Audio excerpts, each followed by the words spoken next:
Hello and thank you for joining me for another Critical Reviews by Ari.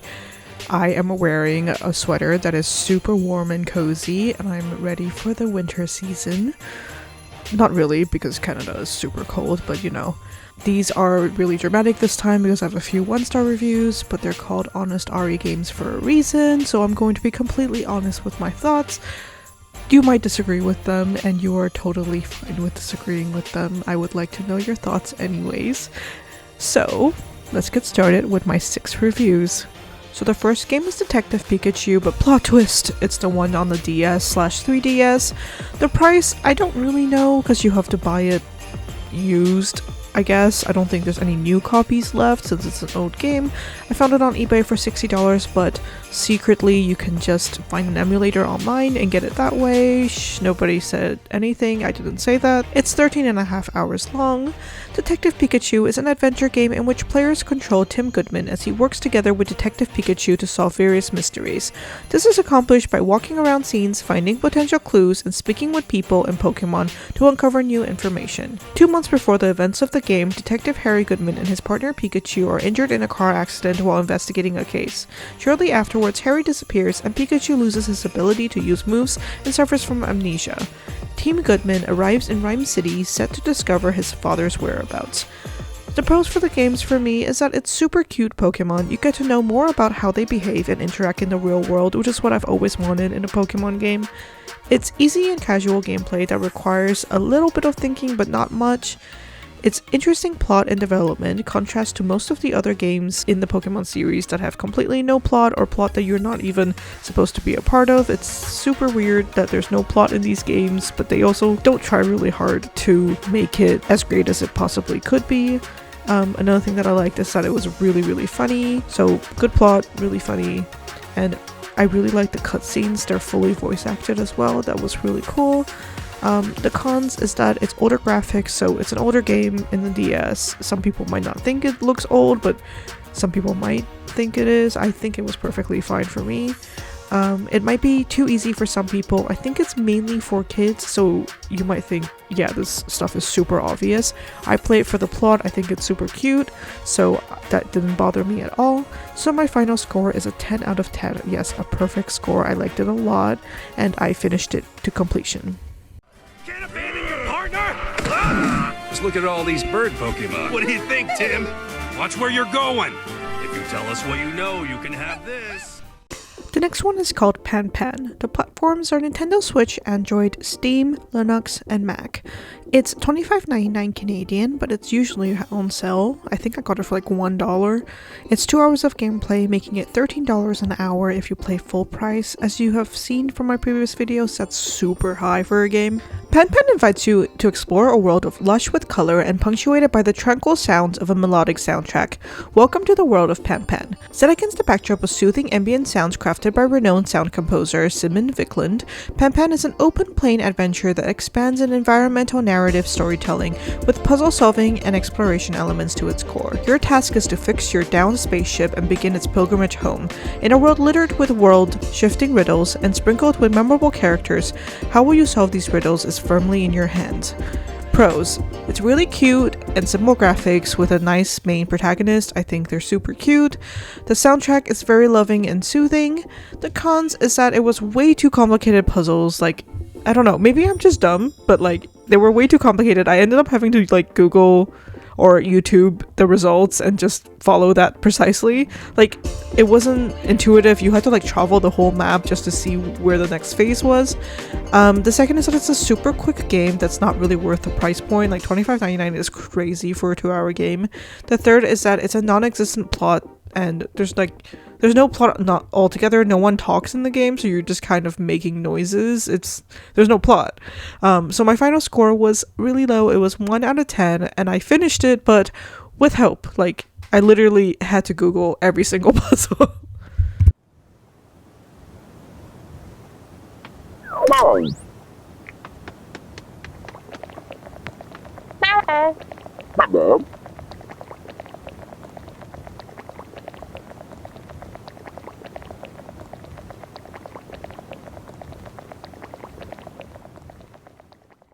The next game is called Pixel Cafe. It is available on the PlayStation, Nintendo Switch, Xbox, and Steam. It is $16.99 for 13 hours of content, making it $1.30 per hour. Dive into this captivating blend of arcade time manager and visual novel. Help a small-town girl navigate life in a big city, and take part in her coming-of-age story as she forges connections, overcomes difficulties, and struggles to find her worth. Explore Carstock, a city stuck between a socialist past and a capitalist future. Go on an emotional journey as you form connections with your bosses and clients in this beautifully crafted pixel art world. Perfect for coffee making and cooking skills on your professional journey through 10 wildly different bars. Keep your customers satisfied as you learn different recipes and adapt to suboptimal working conditions. Sounds too easy? Challenge one of the 50 optional nightmare levels. Their hellish difficulty will surely hunt you in your dreams. Breathe new life into grandma's old house. Buy furniture and unlock posters to decorate it and truly make it your own. Witness an emotionally gripping narrative that spans 3 generations. Explore both the past and present through Pixel's eyes and see how memories of her grandparents shaped her life. The pros for me, it's super addicting to play. You just click, and you help fulfill customer requests. Like, that is super fun for me. It's challenging but super satisfying. I couldn't stop playing it. I love the beautiful pixelated graphics with a nice color palette. Like, I love the warm vibes of this game. It's also an emotional story that's very relatable. Like, everyone has grandparents, everyone's gone through death. The cons for me is that it may be too difficult for some people, so some people have said that the difficulty might be too much, but I think there is an easy mode that you can do. It's less restaurant sim and more being able to fulfill orders really fast. The second con is that the gameplay is a little repetitive by the end. Most of the restaurants end up really similar, despite them saying that it's 10 very different restaurants. All of them like have the same ice cream bar, for example. The third is that the story sometimes doesn't really make sense. There's some plot holes, and I low-key found it really depressing at the end. Like, she just feels very negative as a person, and she just doesn't seem like she's grown by the end, so it just felt really depressing at times. So my rating was an 8 out of 10 for that, and I have completely finished this one as well. Also, I'd like to add that I recommend this game a lot for people because people know about a lot of other restaurant sims, but they don't know about this one. So this one, like, I highly recommend for someone who's looking for a restaurant sim. Coffee. The love you pour in, that's your strength. It won't be easy.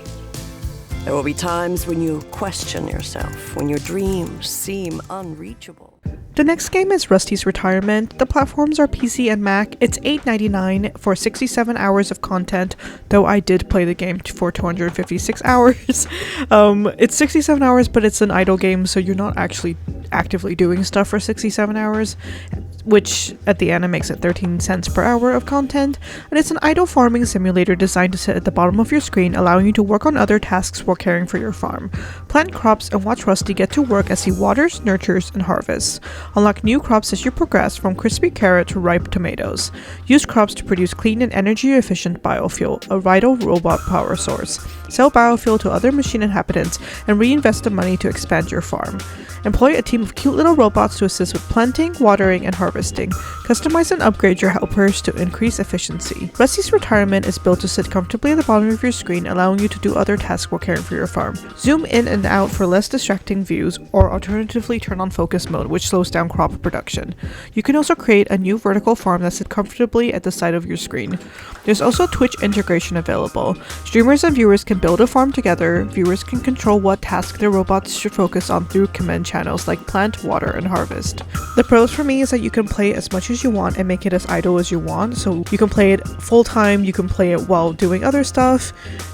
Some people play 2 farming games at the same time while doing this game. It also has really beautiful pixelated graphics. I love the little flying butterflies and bees that fly off the little game, so it looks like it's flying on your screen.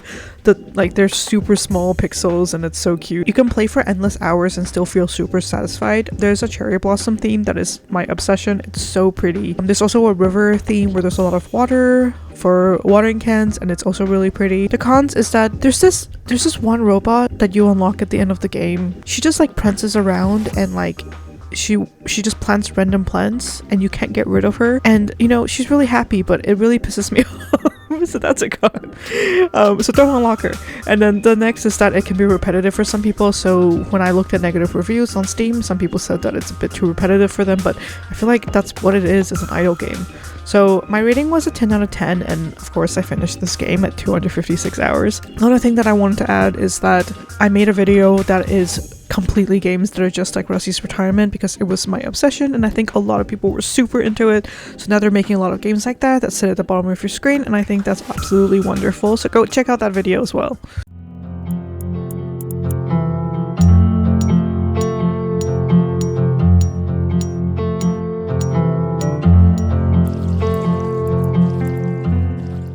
The next game is called Un Pas Fragile. You can play it on Android, Microsoft Windows, and iOS. It's $2.79 Canadian for 15 minutes of gameplay. Yes, only 15 minutes. Making it $11.16 per hour, but the calculation was weird because I don't ever go below the hour.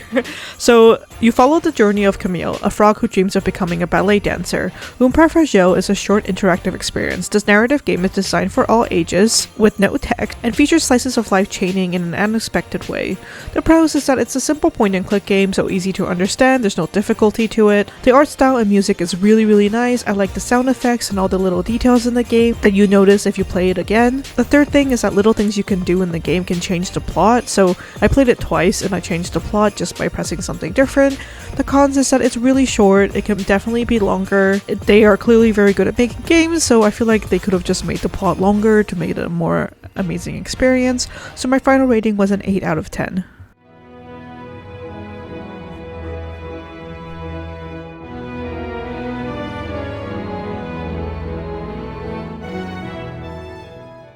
The next game is called Chillquarium.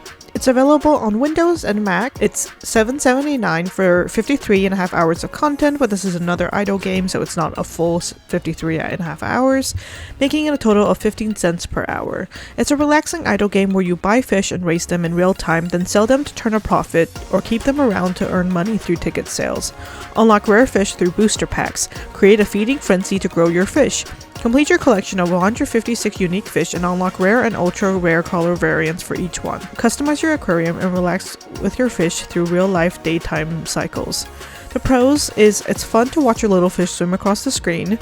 The packs are like opening Pokemon cards and super addicting. Like, I saw my husband buy packs and open them and he never plays my games, so that was shocking. A variety of fish to unlock that are drawn really nicely. Like, you can get like great white shark, and they're like real fish too, so you can like look at real fish and not just fake imaginary fish. The cons is that it's not good for people who want genuine gameplay because it's an idler. It's really hard to collect all the fish because there's like the rare ones, the super rare ones, and then there's these rainbow ones. So it's really bad for completionists. Like, I was going to do an all gold run, but it was so hard that I just gave up. The next con is that you can hack the game by just constantly feeding. So I actually like put stuff down onto my mouse and just left it on overnight, and it just constantly fed the fish for me. So it was like, I shouldn't have done that, but like, I really wanted to finish the game. So the rating is 7 out of 10 just because of those cons, but overall, if you want an idler, this is a great one.